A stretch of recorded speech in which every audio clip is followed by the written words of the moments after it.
কি বললাম ভাই?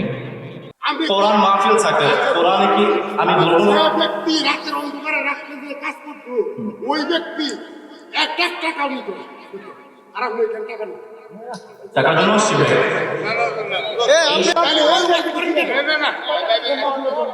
ওই ওয়াজ করেন কেন?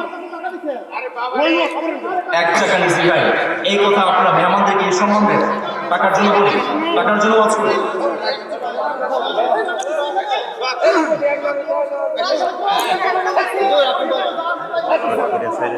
ভাই রে, আমরা কি মুসলমান না?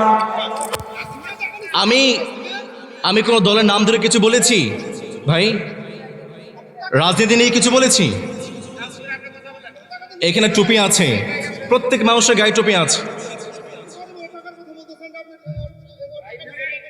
মাহফিল ওয়াজ মাহফিল ইসলামের ইতিহাসের বাইরে, চ্যালেঞ্জ করে বলছি, ইসলামের ইতিহাসের বাইরে একটা কথা বললে আমাকে আপনারা ধরবেন।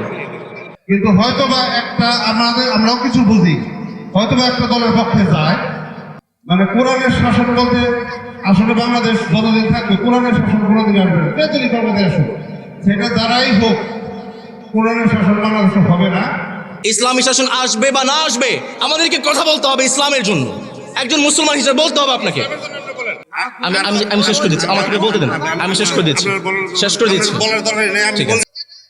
এই দেশে আপনি যে মিন করলেন একটা দলের পক্ষে গিয়েছে, এই ইসলামী শাসন কোরআনের শাসনকে শুধু জামাত ইসলাম চায়? বাংলাদেশের প্রত্যেকটা ইসলামী শাসন কোরআনের পক্ষে কথা বলে। আপনাদের বিএনপির ভাইরাও বলেছেন, সালাউদ্দিন ভাই বলেছেন, মির্জা ফখরুল ইসলাম ভাই বলেছেন কোরআনের জন্য কথা বলবেন। আমি কোরআনের কথা বলছি, আপনারা কেন আমাকে বাধা দিবেন? আমি ঠোঁটকাটা মানুষ, আমার সামনে একজন অন্যায় বলবে আমি চুপ থাকবো? এটা দায়ের বৈশিষ্ট্য হতে পারে? ভাই বলেছেন এই দেশে কখনো ইসলামী শাসন আসবে না, না আসলো, আমার রাসূলের আদেশ।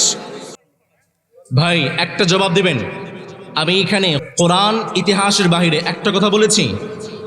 যে মানুষটা আমার কথার মধ্যে ভেটো দিয়েছে, আমি মেহমান এখানে ঢাকা থেকে এসেছি, যে মানুষটা আমার কথার মধ্যে ভেটো দিয়েছে তাকে প্রকাশ্য ক্ষমা চাইতে হবে। আমি যদি কোরআনের বাহিরে, ইসলামের বাহিরে, ইতিহাসের বাহিরে ইসলামিক মেগা 24 চ্যানেলটি সাবস্ক্রাইব করুন। ভিডিওটা ভালো লাগলে লাইক, কমেন্ট, শেয়ার